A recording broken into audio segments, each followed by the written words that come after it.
Hello students, कैसे हैं आप सब। मैं प्रेरणा चौधरी और आज यहाँ पर हम पढ़ रहे हैं बेटा एसएससी सीजीएल टीयर 1 के मॉडल क्वेश्चंस पीवाईक्यूज।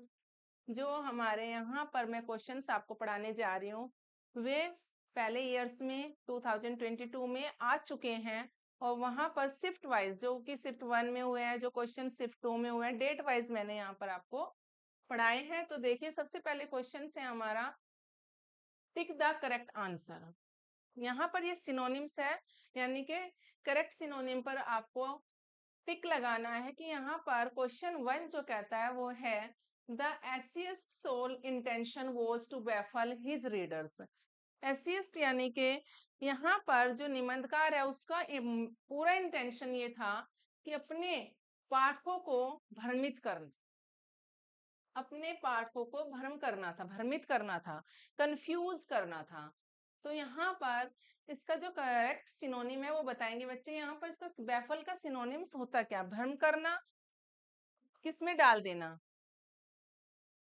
कंफ्यूज कर देना, या फिर पजल हो जाना। इसको हम यहाँ पर कंफ्यूज भी बोलते हैं बेटा, कंफ्यूज, कंफ्यूज कर देना।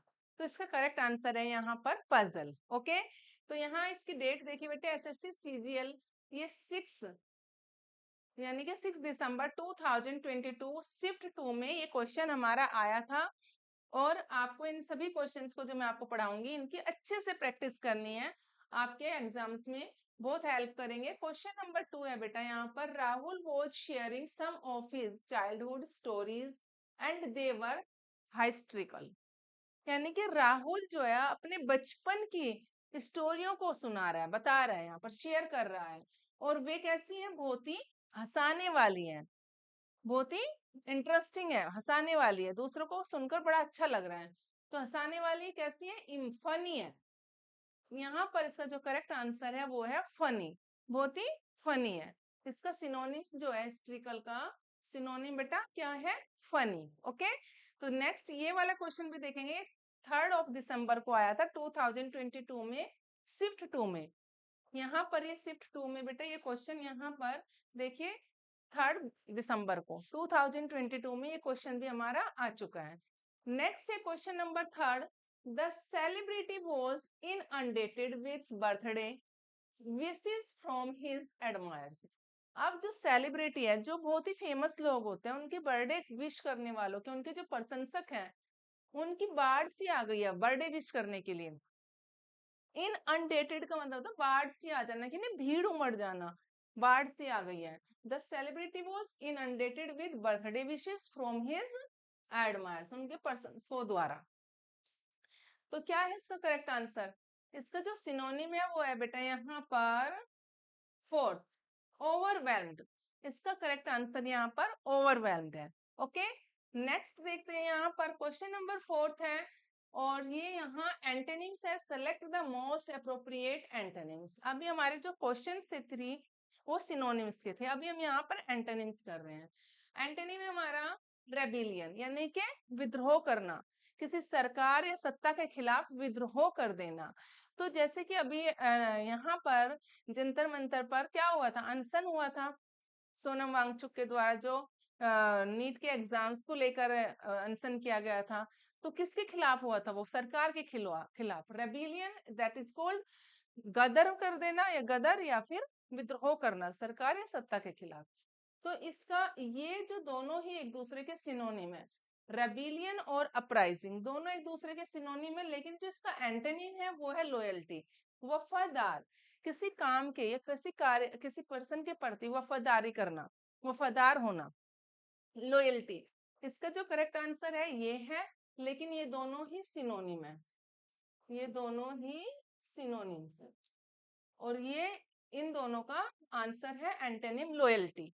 ओके, चलिए नेक्स्ट देखते हैं बेटे। नेक्स्ट क्वेश्चन है हमारा हॉस्पिटैलिटी। हॉस्पिटैलिटी का मतलब होता है मेहमान नवाजी करना, यानी कि मित्रता निभाना। कोई हमारे पास आ रहा है, हम उसकी मेहमान नवाजी कर रहे हैं, उसके साथ अच्छा व्यवहार कर रहे हैं, तो दैट इज कॉल्ड मेहमान नवाजी करना। लेकिन यहाँ पर है इसका करेक्ट जो एंटोनिम है इसका कोल्डनेस, उदासीनता, अच्छा व्यवहार न दिखाना, उदासीनता, कोल्डनेस। इसका करेक्ट आंसर है। नेक्स्ट है ओपोज। ओपोज का मतलब होता है बेटे विरोध करना, किसी भी काम का, किसी कार्य का विरोध करना, किसी पर्सन का विरोध करना, ओपोज विरोध करना। और इंक्रीज होता है बढ़ावा देना, सपोर्ट करना, इनकरेज करना, सपोर्ट भी बोलते हैं, सपोर्ट करना या फिर मोटिवेट करना, मोटिवेट भी होता है, मोटिवेट करना ये। ठीक है, यहाँ पर सपोर्ट और मोटिवेट दोनों ही वर्ड्स हैं, सपोर्ट करना या फिर मोटिवेट करना। ओके बच्चे, तो चलिए अब नेक्स्ट देखते हैं, इसका जो सिक्स्थ वाले का करेक्ट आंसर है वो है एनकरेज करना। नेक्स्ट है select the word that can substitute the given phrase sentences. यहाँ पर ये फ्रेज वर्ड्स है। और क्या कहता है क्वेश्चन, सबसे पहले क्वेश्चन को समझेंगे। क्वेश्चन नंबर 7 है a person having significant experience in an occupation। वो एक ऐसा पर्सन है जिसको किसी भी ऑक्यूपेशन में, किसी भी कार्य में अनुभव, बहुत ज्यादा अनुभव हो। पर्सन हैविंग सिग्निफिकेंट, बहुत ज्यादा लंबा अनुभव हो, एक्सपीरियंस इन एन ऑक्यूपेशन। तो ऐसे पर्सन को क्या कहते हैं, जिसको अपने काम में या किसी कार्य में, किसी ऑक्यूपेशन में बहुत ज्यादा एक्सपीरियंस हो, उसको क्या कहते हैं? एग्नोस्टिक्स तो नहीं कहते, फास्टिडियस। फास्टिडियस ऐसा पर्सन होता है जो बिल्कुल तुनक मिजाज, नखरेबाजी, जिसको हर काम में परफेक्शन चाहिए, फास्टिडियस उसको कहते हैं। लेकिन वेटरन जो होता है वो है a person having significant experience in an occupation, that is called veteran। Third वाला जो है बेटे इसका करेक्ट आंसर है, थर्ड। ओके, जिसको एक्सपीरियंस हो। नेक्स्ट है बेटे one who has the ability to do many different things. वह पर्सन, वह एक इंसान जिसको बहुत सारे काम को करने की एबिलिटी हो, जिसमें सामर्थ्य हो काम को करने की, तो उसको क्या कहते हैं? उसको कहते हैं versatile. First is the correct answer, बहुमुखी।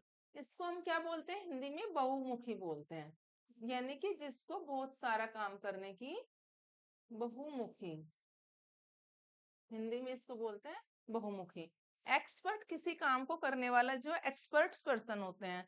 और स्पेशलाइज्ड होता है, जैसे कि कोई भी किसी एक काम में स्पेशलिस्ट होता है, किसी एक काम में, जैसे डॉक्टर्स होते हैं, जैसे कि चाइल्ड स्पेशलिस्ट हो गया, कार्डियस्ट स्पेशलिस्ट हो गया, डर्मेटोलॉजिस्ट हो गया, स्किन स्पेशलिस्ट हो गया, इस तरीके से। तो लेकिन यहाँ पर है एक पर्सन है जिसको बहुत सारे काम करने की एबिलिटी है, that is called versatile. Okay, और बच्चे बहुत कंफ्यूज होते हैं इस तरह के क्वेश्चंस में। ऐसे ही क्वेश्चंस में बच्चे ज्यादा से ज्यादा कंफ्यूज होते हैं, लेकिन आपको कंफ्यूज नहीं होना है। आपको देखना है कि यहाँ पर वर्साटाइल, कई बार तो बच्चे लिख देते हैं कि एक्सपर्ट, स्पेशलिस्ट, ये नहीं लिखना है। आपको समझना है, सोचना है, तब लिखना है। और ये वाला क्वेश्चन भी बेटे देखिए हमारा कब आया था, 2 यानी कि 2 दिसंबर में, शिफ्ट 3 में, 2022 में ये क्वेश्चन भी हमारा आ चुका है। और नेक्स्ट है यहाँ पर an eccentric manner of living. An eccentric manner of living यानी कि जीने का अजीबोगरीब तरीका, बेढंगा तरीका, जीने का अजीबोगरीब तरीका, that is called eccentric manner. Eccentric manner जो होता है वो जीने का अजीबोगरीब तरीका, तो इसको क्या बोलेंगे? इसका करेक्ट आंसर है बोहेमियन। इसका करेक्ट आंसर है बोहेमियन।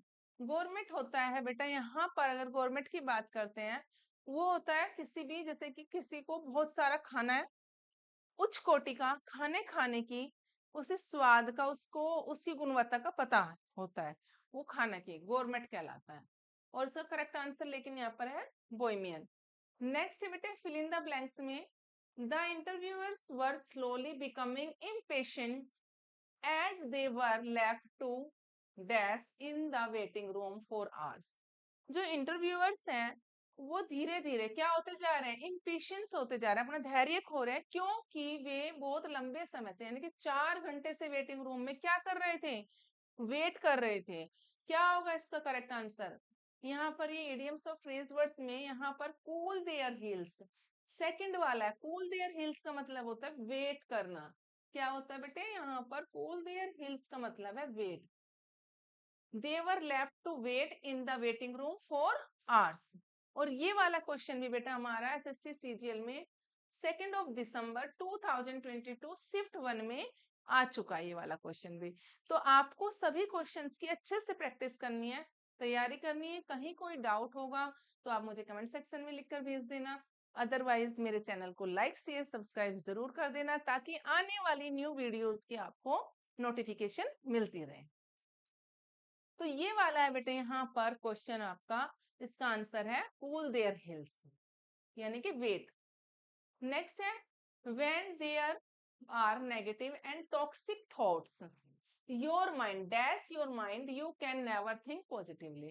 कहते हैं कि जब तुम्हारे माइंड में there are negative and toxic thoughts, तुम्हारे माइंड में कैसी नेगेटिव नकारात्मक और जहरीली सोच हो। कैसी सोच हो? जहरीली सोच तुम्हारे माइंड में क्या कर रही है? मंडरा रही हो, छाई हुई हो, क्लाउडिंग छाई हुई हो। Third is the correct answer. क्या है? When there are negative and toxic thoughts clouding your mind, तुम्हारे माइंड में नकारात्मक और जहरीली सोच छाई हुई है, you can never think positively, तो तुम कभी भी पॉजिटिव नहीं सोच सकते। तो इसका करेक्ट आंसर क्या है बेटा? यहाँ पर क्लाउडिंग। ओके, छाना। तो ये थी आज की वीडियो बेटे।